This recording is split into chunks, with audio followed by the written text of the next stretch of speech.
దర్శి గారు, ఇంతకీ రూపా గారికి పచ్చళ్ళు కొనిపించే స్థాయికి ఎదిగారా లేదా? లేదా ఎస్, ఎదిగానండి. 25వ తారీఖు డెలివరీ అవుతుంది. అయితే రీల్ బాగుంది, బట్ ముగ్గురు అమ్మాయిలు కష్టం మీద పడ్డారు ఏంటండి? ముగ్గురు అమ్మాయిలు, ఆ ముగ్గురు అమ్మాయిలు పికిల్స్ ఎవరైతే ఉన్నారో మా మీద రీల్స్ ఎందుకని వీడియోలు రిలీజ్ చేస్తూనే ఉన్నారు. ఒకటి ఏంటంటే అక్కడ ఇక్కడ మేము ఇప్పుడు ఇంటర్నెట్లో జరుగుతున్న ఒక మేజర్ డిస్కషన్ అది అబౌట్ దాట్. నేను అది నాకు మా క్రియేటర్ అతను యోగానంద్ వచ్చి అతను చెప్పగానే ఇట్లా చేస్తున్నారంటే ముందు మేము కూడా అదే అనుకున్నాం, నేను విద్య ఒకసారి అలా చేయొచ్చా లేదా అనేది. But we are very sure that ఎక్కడ కానీ వాళ్ళ పచ్చళ్ళు కానీ లేకపోతే వాళ్ళ అమ్మాయిల మీద కానీ we didn't pass any comments, we didn't want to do anything about it. ఇంటర్నెట్లో సాగుతున్న ఒక మేజర్ ట్రెండ్ని మేము కూడా ఫాలో అయ్యి దాని ద్వారా ముందుకు తీసుకెళ్దామని అనుకున్నాము. అక్కడ కూడా నేను పచ్చళ్ళ వ్యాపారం చేస్తా అని I took their side in a way to say that you know ఇదేదో as much as we all want to have fun. ఇప్పుడు ఏంటంటే ఒక సినిమా చూసి మనం ఎక్కడో స్కిట్ చూస్తుంటాం కదా, అట్లనే ఒక రీల్ చూసి నేను కూడా ఇన్స్పైర్ అయ్యి నేను కూడా దాన్ని అట్లా నా వ్యక్తిగత సినిమా దానికోసం వాడుకున్నాను. డైరెక్టర్ సార్, ఇందాక మీరు ఆల్రెడీ మూర్తి గారు అడిగారు ఆ క్వశ్చన్, బట్ ఏంటంటే ఆర్గానిక్ కామెడీ అనేది మీ నుంచి ఎక్స్పెక్ట్ చేస్తాము. సో ఆ డైలాగ్స్ వీళ్ళిద్దరు ఇచ్చారేమని డౌట్ అండి, వెన్నెల కిషోర్ గారు, వైవా హర్ష గారు. ఖచ్చితంగా లేదండి. గమ్మత్ అండి, ఈ సినిమాలో గమ్మత్ అనే విషయం ఒకటి చెప్తాను మీకు. నా సినిమాలో ఎప్పుడు జరుగుతూ ఉంటుంది, ప్రతి ఎస్పెషలీ కామెడీలో ఇలాంటి నటులు ఉన్నప్పుడు వాళ్ళు ఏదో ఒక తోక తగిలిస్తూ ఉంటారు, యాడ్ చేస్తారు, ఒక చిన్న స్పైసప్ చేస్తారు. ఈ సినిమాలో నేను ఛాలెంజ్ చేస్తాను, ఏది నేను రాసింది ఏది వాళ్ళు యాడ్ చేసింది మీరు చెప్పలేరు. ఎందుకంటే ఇది ఖచ్చితంగా ఇప్పుడు మీరు అన్న డైలాగ్ మాత్రం ఖచ్చితంగా నేను రాసిందే, 100% నేను రాసిందే.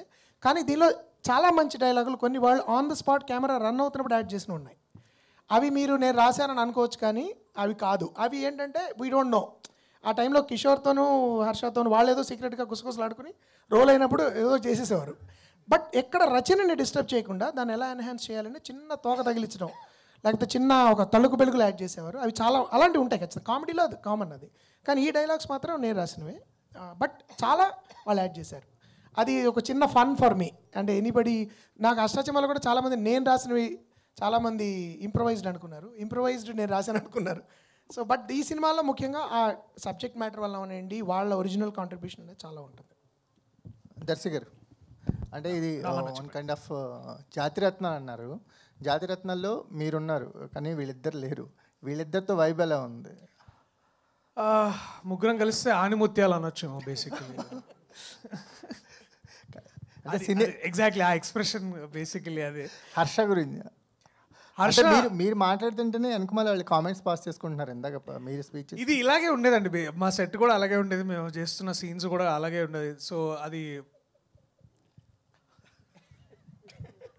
కొంచెం పక్కకు తిరిగి మాట్లాడదా.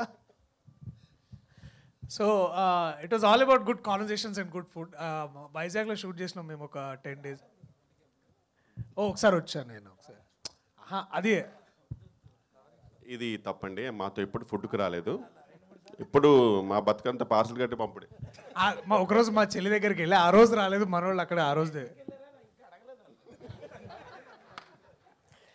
బట్ మధ్యాహ్నం అందరం కలిసి కూర్చొని ఫోన్ చేసేవాళ్ళం. That was the most beautiful memory. ఆ షూట్లో మళ్ళీ మనం సాయంత్రం హోటల్లో మళ్ళీ తినలేదా. బట్ ఇది అంటే నేను ఇంకా చాలా చెప్పాలని ఉంది, బట్ ఐ థింక్ సినిమా చూసిన తర్వాత చెప్పండి, వాళ్ళే పర్మిషన్ ఇచ్చారు.